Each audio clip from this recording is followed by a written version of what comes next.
Personality determinants emotional, emotional माने भावुकता। ये फर्स्ट पार्ट है, ये फर्स्ट पार्ट है।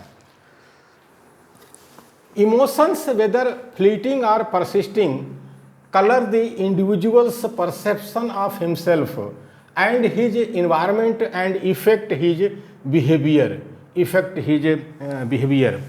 इमोशंस व्यक्तित्व के निर्धारक और जो है पर्सनालिटी डिटरमिनेंट्स माने व्यक्तित्व के निर्धारक, इमोशनल माने भावुकता, भावुकता से भी पर्सनालिटी का निर्धारण होता है।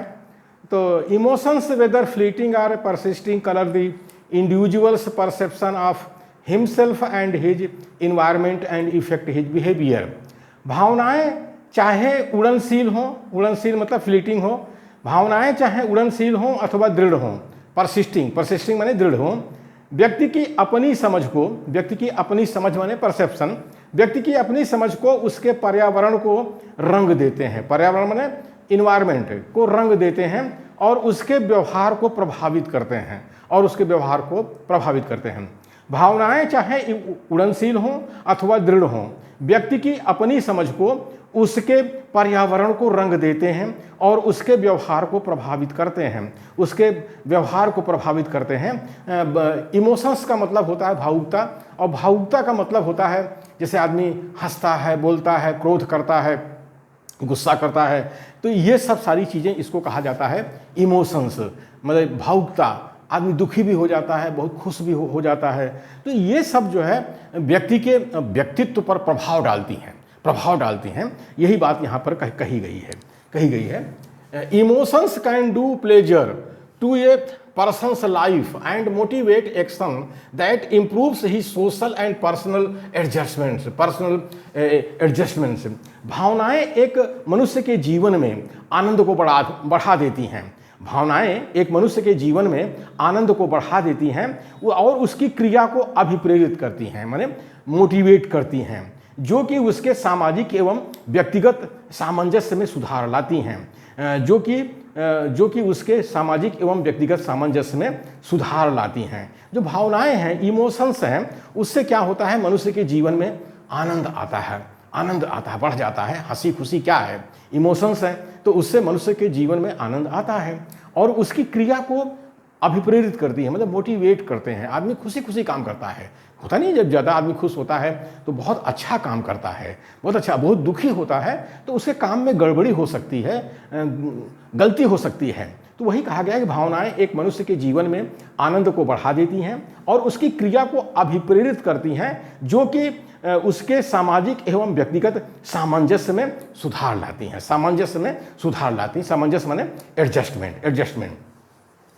The intensity and duration of an emotion determine how it will affect the personality, how it will affect the personality। एक भावना की तीव्रता एवं समयावधि इस बात का निर्धारण करती हैं कि यह कैसे व्यक्तित्व पर प्रभाव डालेगी, यह कैसे व्यक्तित्व पर प्रभाव डालेगी। मतलब जो इमोशंस होता है वो उसकी इंटेंसिटी क्या है, कितना तीव्र है, कितना तेज है, और उसका ड्यूरेशन क्या है, समयावधि, कितने समय तक वो रहता है। जैसे कोई आदमी गुस्सा करता है तो अब वो गुस्सा जो है कितना तेज गुस्सा करता है और कितने समय तक वो गुस्से में रहता है। तो इन सब का जो है असर व्यक्तित्व पर आता है, मनुष्य के व्यक्तित्व पर आता है। कुछ लोग होते हैं जल्दी गुस्सा करते हैं, जल्दी शांत हो जाते हैं, फिर अच्छी बातें करना शुरू कर देते हैं। कुछ लोग होते हैं बहुत ज़्यादा गुस्सा करते हैं, लंबे समय तक गुस्सा किए रहते हैं, मुंह फुलाए रहते हैं, बातचीत ही नहीं करते हैं। और कुछ का व्यक्तित्व बिल्कुल हंसमुख होता है, उनको देख करके लोग हंसने लगते हैं, वो भी हंसने लगते हैं और हंसी खुशी जो है काम होता है। यह है भावनाओं का असर व्यक्तित्व पर पड़ता है। Effects on personality, effects on personality, emotions have both direct and indirect effects on personality। effects on personality मतलब होता है व्यक्तित्व पर प्रभाव। जो इमोशंस है उनका व्यक्तित्व पर प्रभाव पड़ता है। भावनाएं प्रत्यक्ष एवं अप्रत्यक्ष दोनों तरीके से व्यक्तित्व पर प्रभाव डालती हैं, प्रत्यक्ष तरीके से भी भावनाएं प्रभाव डालती हैं और अप्रत्यक्ष तरीके से भी प्रभाव डालती हैं। The direct effects come from physical and mental disturbances, while the indirect effects come from the reactions of members of the social group. Social group. प्रत्यक्ष प्रभाव शारीरिक एवं मानसिक अशांति के रूप में पड़ता है, जबकि अप्रत्यक्ष प्रभाव सामाजिक समूह के सदस्यों की प्रतिक्रिया के रूप में आती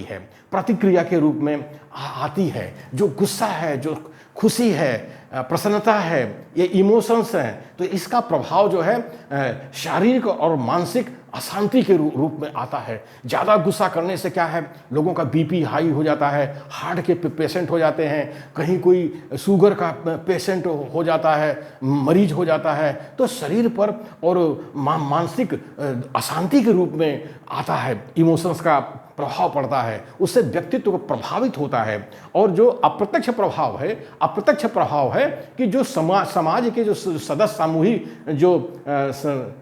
समूह के सदस्य हैं, जिस समूह में आप रहते हैं, जिस सोशल ग्रुप में रहते हैं, उस समूह के जो सदस्य हैं, उनकी प्रतिक्रिया क्या होती है। क्या वो आपके गुस्से को लेकर बड़ा खुश होते हैं? आप जब खुश होते हैं तो क्या वो नाराज होते हैं? ये बात होती है। प्रतिक्रिया ये है कि आपका जो इमोशंस है उसको लेकर के आपके जो सामाजिक समूह है वो आपके साथ कैसी प्रतिक्रिया करता है। इन सब का जो है मनुष्य के व्यक्तित्व पर प्रभाव पड़ता है, इमोशंस का व्यक्तित्व पर प्रभाव पड़ता है। इसलिए व्यक्तित्व को अगर अच्छा बनाना है तो अपने इमोशंस पर कंट्रोल करना पड़ेगा, अपनी भावुकता पर जो है नियंत्रण करना पड़ेगा, तभी हमारा व्यक्तित्व निखर करके आएगा। ये नहीं कहना चाहिए कि मैं बड़ा गुस्सैल हूँ, मैं बड़ा अड़ियल हूँ, कड़ियल हूँ, ये हूँ, वो हूँ। ऐसे कहने से काम नहीं चलेगा। समाज है, आपको समाज में रहना है, आप जो है एक सामाजिक प्राणी है, तो अपने को भी देखो और समाज को भी देखो कि आपकी जो इमोशंस हैं, आपकी जो भावुकता है, उसका असर आपके ऊपर क्या पड़ रहा है और समाज के सदस्यों पर क्या पड़ रहा है। उससे जो है आपका व्यक्तित्व निखर कर सामने आएगा।